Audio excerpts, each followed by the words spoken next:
What's up, everybody? Today we're going to be transferring black cherry tomato seedlings over here into these pots that I have. These guys here are the Dad Sunset tomatoes you guys saw me plant yesterday, or transplant yesterday, in the other shorts video I did. This is going to be an actual video. The other one was a short. Make sure they all stay together. So they're all tracking like a choo-choo, as they used to say in middle school and the military. All right, baby. Let's put this up here. Thank you, big boy. You're a big helper. Shepherd's my big farm hand. Hey. All right. So now what I'm going to do, I'm going to take these off for a second.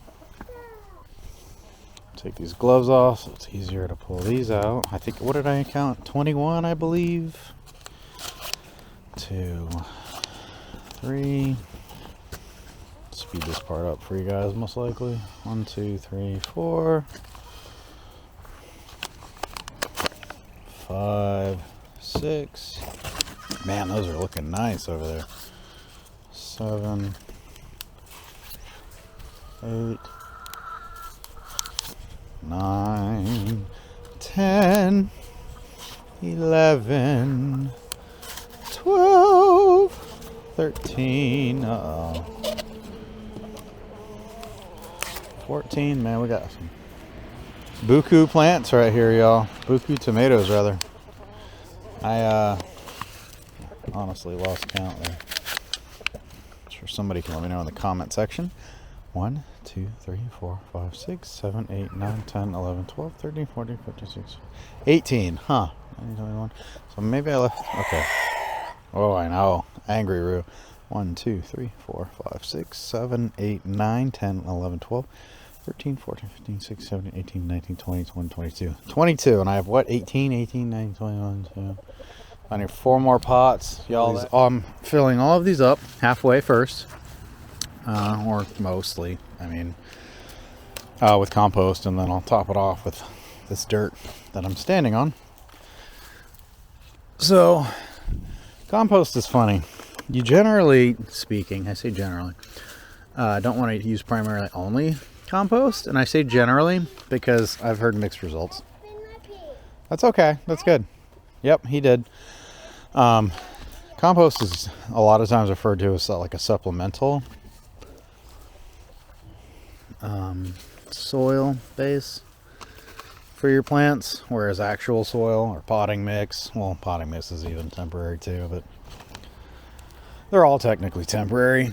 I mean, they're all getting the nutrients sucked out of them, but compost, real compost like this, is like Miracle Grow on steroids, but it's supplemental in that sense that kind of, I mean, unless you have an abundance, we have an abundance. You don't really want your stuff getting too used to that, or I'm sorry, dependent. You don't want your plants getting dependent on compost, because if you don't, you know, if some of you guys out there are working with clay for soil or whatever, we have a lot of sand here, which is, you know, call it what you will. I've seen funny comments on other videos of, oh, are you planting stuff on the beach? And I'm like, you know, sand is actually fantastic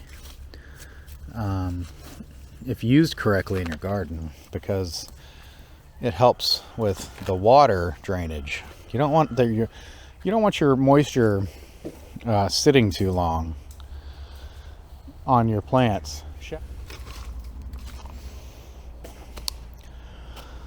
Yeah, we're not using Miracle Grow here. We're not using anything fancy. This is nothing fancy. This is all straight off the property. Sourced all right here. This is literally all sourced right here on the house. So, makes it a lot of fun. When you don't have to go to the store, you know, when you don't have to go to Big Box and buy a bag of somebody else's cow poop, it's fantastic. I mean,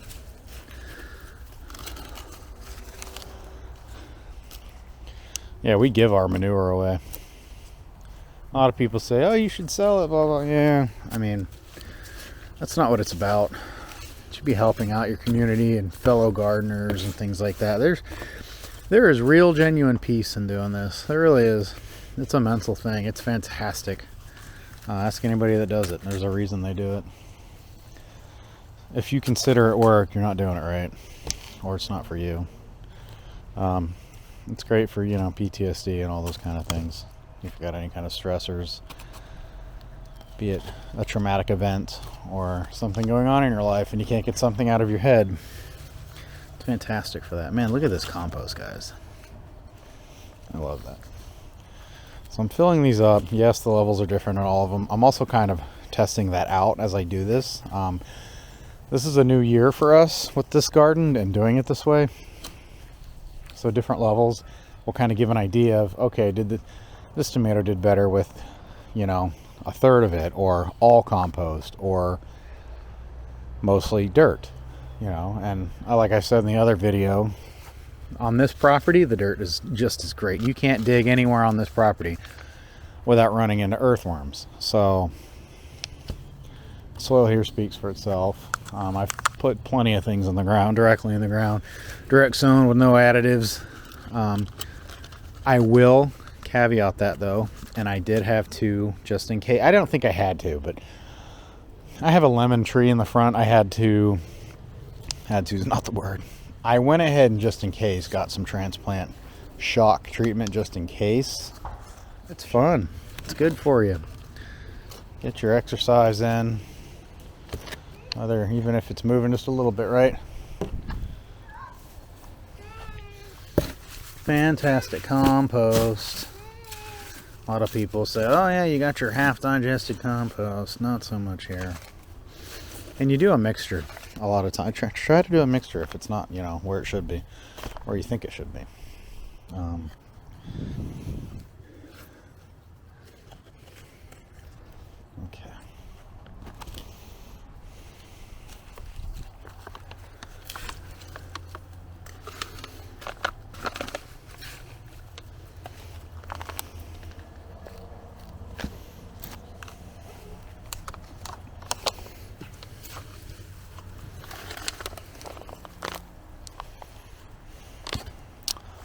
All right, they're all filled up with that. So now I'll come back, fill them the rest of the way with straight up dirt. And it's a little bit of sand mixture in there. It's a dirt sand concoction that I make here. They're generally 50, you know, 60-40, 50-50, or 60-40 the other direction of compost and dirt. That's what I'm doing. Do you agree with that? Everybody does it differently. I honestly don't think you can really mess gardening up unless you're setting your plants on fire. There's not a whole lot you can do. That's very controversial. Let me know in the comment section if you agree with that or not. I think it's really hard to mess it up. Gardening, have you seen weeds? I mean, you don't have to do anything. They just explode. So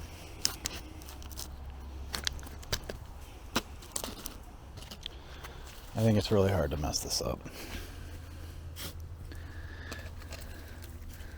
I'm not saying you can't mess it up. I'm just saying that it's not super hard to add some dirt, water, and sunlight to a plant and watch it grow. If you don't have dirt, water, or sunlight, and you're wondering why your leaves are turning yellow, or they're dying, or your soil won't, you know, dry out, or it's too dry, or you've had your plant sitting in the pot for 6 months and you wonder why the leaves are turning yellow, you know, you might want to mix it up. How are the nutrients in your in that pot?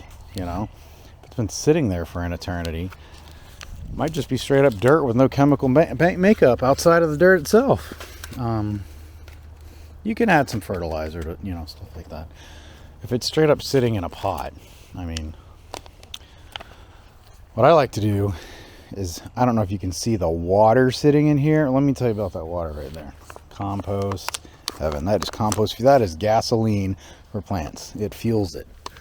You pour that water in this that is compost water, boys and girls. You pour that stuff over your plants, oh my gosh. You can't sell that. You can't find that in the stores. You can't find that stuff in the stores, y'all.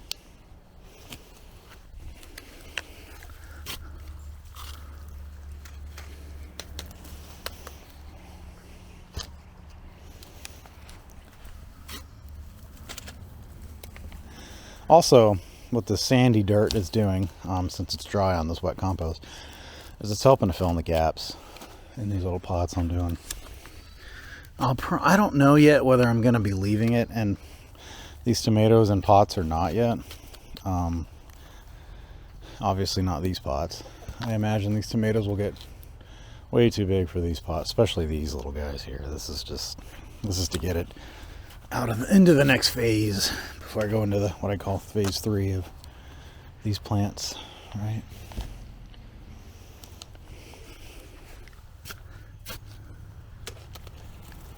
Whoa.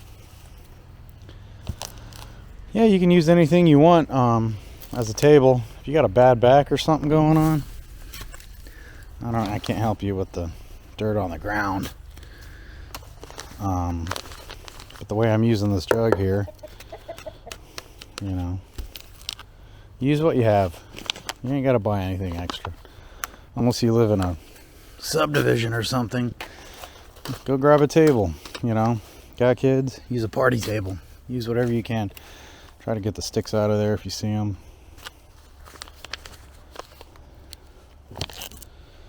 This is Baker Creek heirloom seeds. That's where I got these seeds from. 3 varieties that we're closely following on this channel are the Dead Sunset tomatoes, black cherry tomatoes, and the other ones are, I believe, purple calabash tomatoes, which are over in my garden.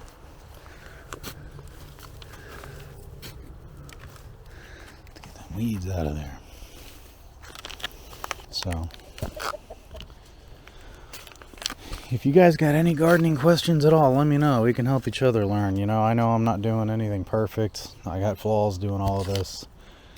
If you see something better, throw some advice out there. I won't say no. I accept criticism. Tell me I'm doing something wrong. Tell me how I can do it better. Right? That's how we should be in this community, especially with what's going on in the world right now. I mean, as a country, we should be helping each other out. It's getting crazy out there. I don't know if you guys... Shout out to Doug and Stacy on YouTube. That's a fantastic channel. Off-grid guys. I hear Shepherd yelling at his derpy goat. That's his best friend over there. Spin. That's our derpy goat. He loves it. He loves that goat. Definitely can't sell Spin. He is a homestead necessity here with these kids.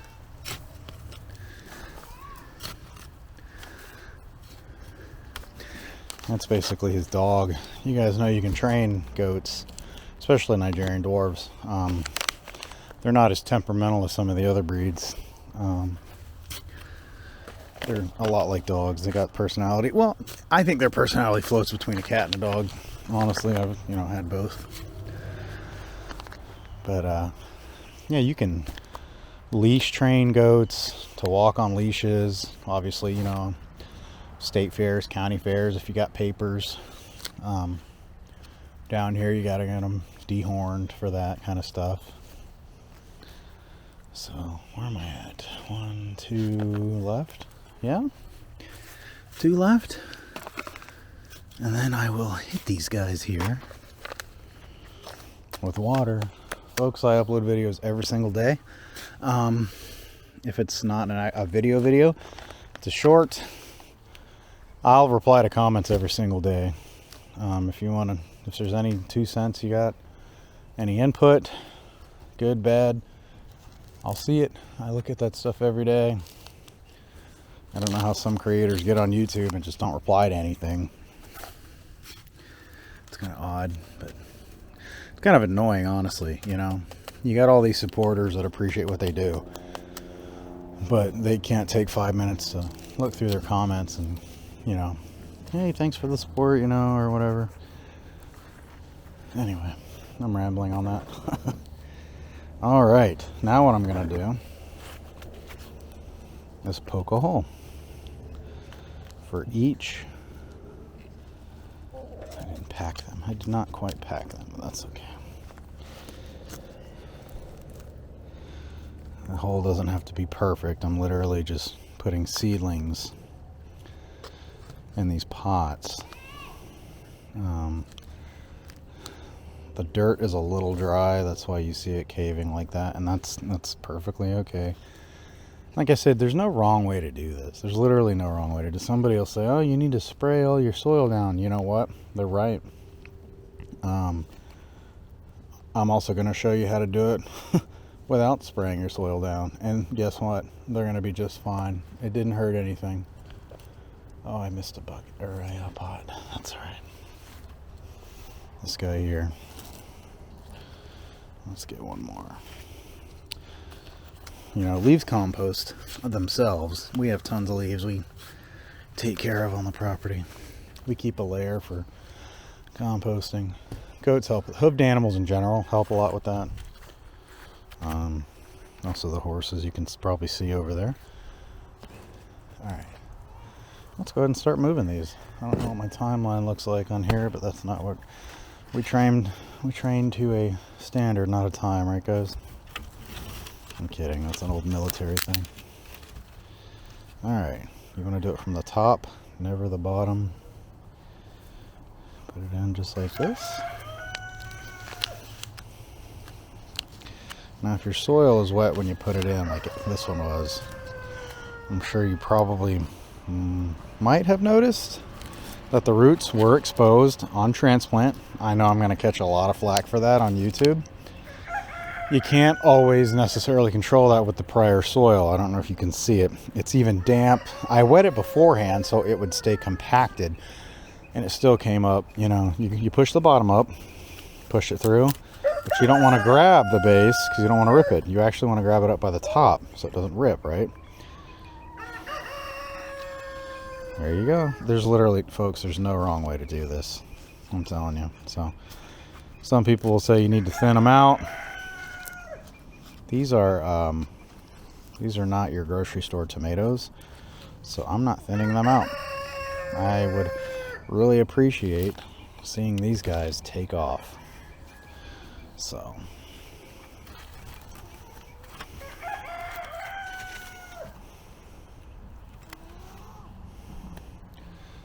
I may actually, since it's just dirt on the top, I think I'm going to go ahead and take my gloves off.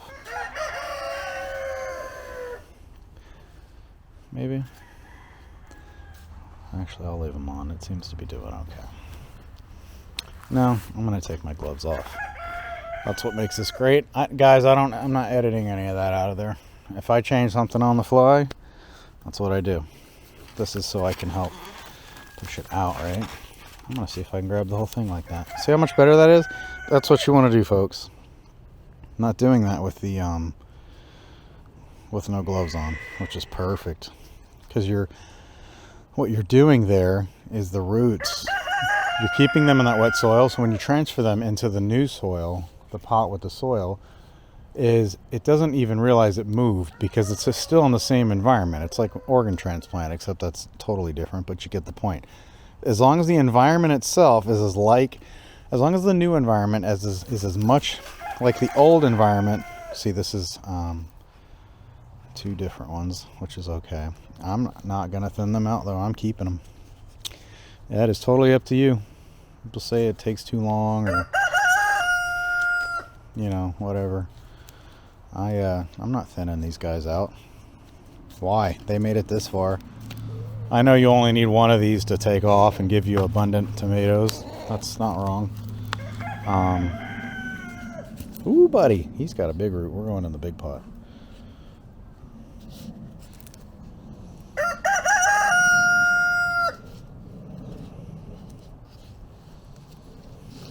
Those are looking good, guys. Looking good with a capital G, my friends.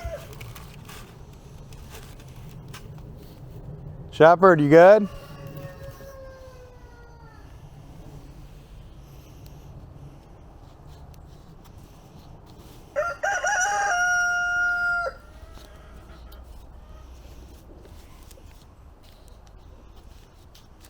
One second, I'll be right back. Shepherd, are you okay? Okay, just checking. Oh, your food?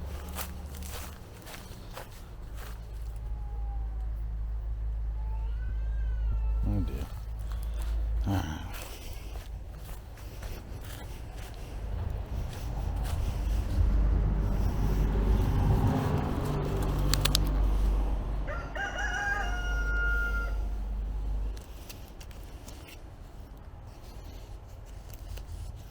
Alright.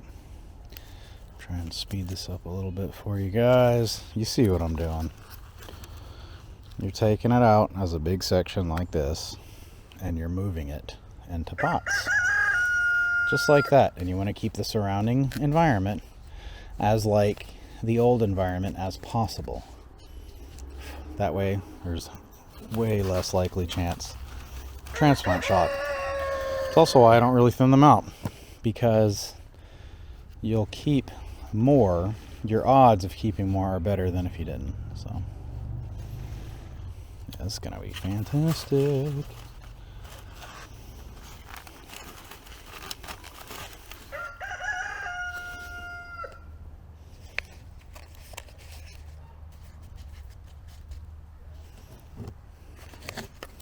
You might say, well, how do you know what's what? Because I'm thinking that right now. I know because I'm standing right here. I will be separating my sunset and my black cherry here in a minute. Let me get this guy. This guy's not wanting to get too packed down. He might have been a little too young on his transplant, but that's all right. There was also a root system in there messing with him. There we go. You should be good though. Completed ones can get rotated to the back as far as I'm concerned. This is great. What we have going on here, fantastic. 10 out of 10, boys and girls.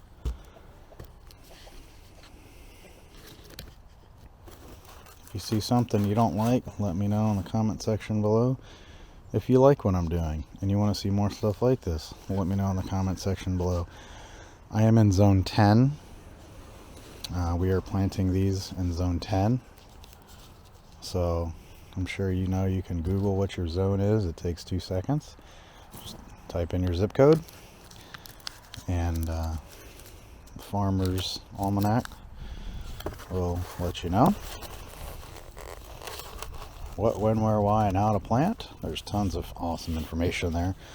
University of Florida is a big one down here. For plants, for gardening, I mean.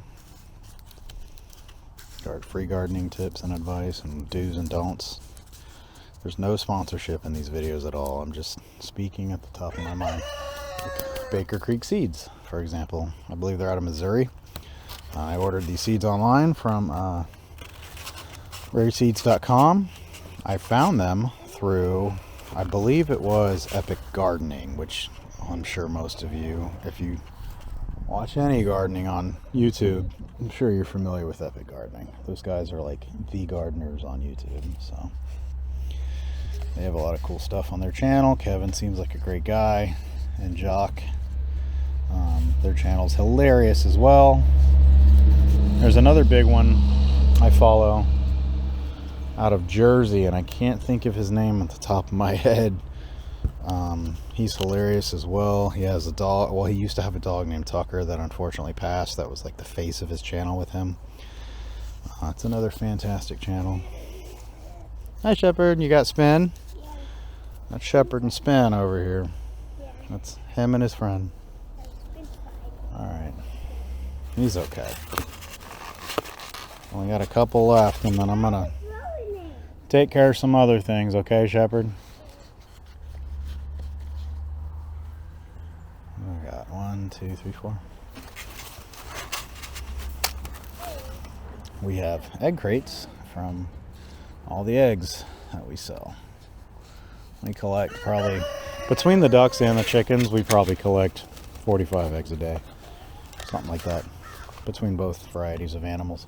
I'd say between 30 and 45. It dramatically jumps because what factors were in play that day? What did they eat? Did crows come and take some of them? Did the dogs? You have some little corgis and stuff that like to try and sneak eggs away, you know, because our chickens are free range during the day. So, completely free range. So, alright guys, I have, what did I say, 22 I think? I got one more. I'm gonna stick. Where are we at, boys? Did I not get enough oh, I did. There it is. Okay. Here we are. Alright. There you have it, folks. Black cherry tomatoes. I will hit these with some water, and then I will separate my dad's sunsets with my black cherry tomatoes.